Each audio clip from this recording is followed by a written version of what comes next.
قربانی جو ہے وہ حضرت ابراہیم علیہ السلام کی سنت ہے۔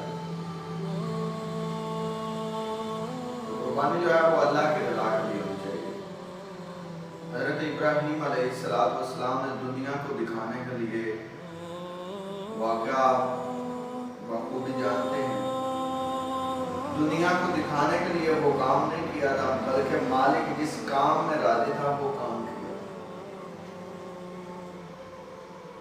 اور آج بھی ہمیں اسی طرح کرنا چاہیے کہ یہ نہیں کہنا چاہیے کہ میں جانور اچھا لاؤں گا تو لوگ دیکھ کر کہیں گے جی فلاں صاحب نے بڑی قربانی دی ہے، بڑا جانور دیا ہے۔ ہاں ٹھیک ہے، جانور خوبصورت ہونا چاہیے، دیکھنے والے کو بھی آنا چاہیے، لیکن دل میں یہ حسرت نہیں ہونی چاہیے کہ لوگ کیا کہیں گے۔ لوگوں کو چھوڑیں، اللہ کی رضا چاہیے۔ جس میں اللہ راضی ہے وہ کام کریں۔ اللہ اس بات میں راضی ہے کہ تو میری رضا کی خاطر اگر قربانی کرتا ہے تو میں وہ تیری قربانی قبول کروں۔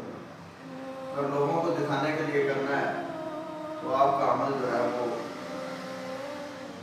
کسی کام کا نہیں، دکھلاوے کا کبھی بھی کام نہ کرو۔ حضرت ابراہیم تیمی رحمۃ اللہ تعالیٰ علیہ یہ اللہ کے بڑے ہی نیک بندے ہوئے، فرماتے ہیں کہ میں روزانہ قبرستان جایا کرتا تھا، اس لیے کہ ہڈیوں کی بوسیدگی جو ہے اور قبر کی یاد کے لیے میں روزانہ قبرستان جایا کرتا اور اللہ کو وہاں جا کر یاد کرتا تھا اور اس سے ڈرتا تھا، زاروں قطار ہوتا تھا۔ ایک دن ایسا آیا میری ادھر آنکھ لگ گئی، میں سو گیا تو میں کیا دیکھتا ہوں کہ ایک قبر کھلی ہے، اس کے اندر جو آدمی ہے وہ رو رہا ہے اور فرشتے کیا کہہ رہے ہیں کہ یہ زنجیر پکڑو، اس کے منہ کے اندر ڈالو اور اللہ اکبر کبیرہ اس کی شرم گاہ سے نکالو۔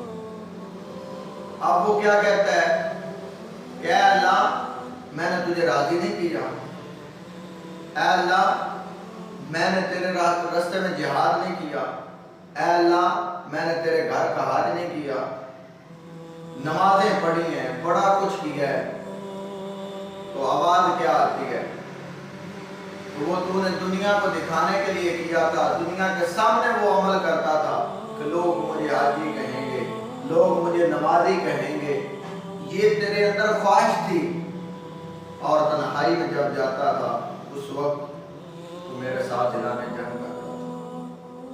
تنہائیوں کو پاک کریں، وہ تنہائی جو تیری تھی اس نے تجھے برباد کر دیا۔ تنہائی میں تو اللہ سے ڈرتا نہیں تھا بلکہ اللہ کے ساتھ مقابلہ کرتا تھا، اللہ کی آیتوں کے ساتھ مقابلہ کرتا تھا۔ تو بھائیو کوئی بھی عمل کرو تو وہ اللہ کو راضی کرنے کے لیے کرو۔ حضرت جنید بغدادی رحمۃ اللہ تعالیٰ علیہ کا ایک واقعہ ملتا ہے، آپ فرماتے ہیں کہ میں نے خلوص جو ہے، محبت جو ہے وہ ایک حجام سے سیکھی۔ یہ بال بنانے والا جو ہوتا ہے نائی، اس سے میں نے خلوص اور محبت سیکھی۔ کیا فرماتے ہیں کہ میرے بال بڑے ہو گئے تو میرے استاد صاحب نے کہا جاؤ بیٹا بال کٹواؤ۔ میں نکلا، میرے پاس پیسے نہیں تھے، اس حجام کو میں نے کہا کہ میرے بال اللہ کے لیے کاٹ دو، اس نے میرے بال کاٹ دیے۔ کچھ عرصہ گزرا، اللہ تعالیٰ نے مجھے طاقت دی، پیسے آئے میرے پاس، تو میں ادھر سے گزرا تو وہ حجام مجھے ملا۔ وہ حجام کہتا ہے کہ آپ تو بڑے صوفی بن گئے ہیں، بڑا اللہ تعالیٰ نے آپ کو عہدہ دیا ہے، بڑے نیک بزرگ بن گئے ہیں ماشاءاللہ۔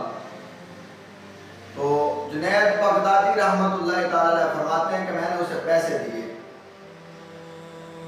اس نے کہا یہ کس چیز کے پیسے ہیں؟ تو آپ فرماتے ہیں کہ میں نے اسے کہا کہ میں نے چھوٹے ہوئے بال کاٹنے کے لیے کہا تھا کہ اللہ کے لیے کاٹ تو میرے استاد صاحب ناراض نہ ہو جائے، تو آپ نے بال کاٹے تھے۔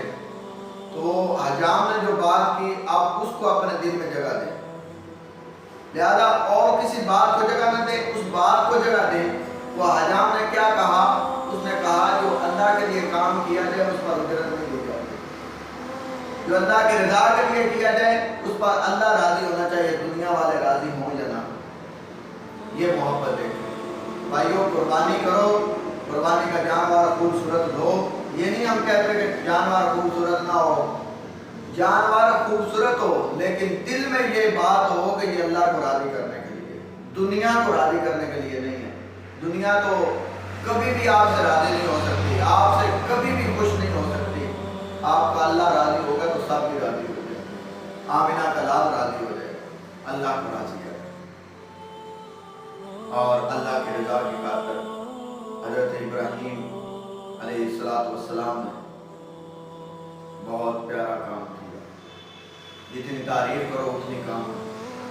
تعریف کو اس ذات خدا کی ہے جس نے ان کو ایسا عمل جو ہے وہ دیا اور ایسا تقویٰ دیا، وہ اللہ کے نبی، کوئی عام شخص تو نہیں۔ حضور نبی پاک علیہ السلام نے خود قربانیاں فرمائی، آپ کے صحابہ نے بھی قربانیاں کی، تو اس سنت کو زندہ کرتے ہوئے آپ نے قربانی کر دی ہے۔ اور حسب طاقت جو ہے وہ قربانی کریں، لوگوں کو دکھانے کے لیے نہیں بلکہ اللہ کی رضا کے لیے کریں۔ اللہ تعالیٰ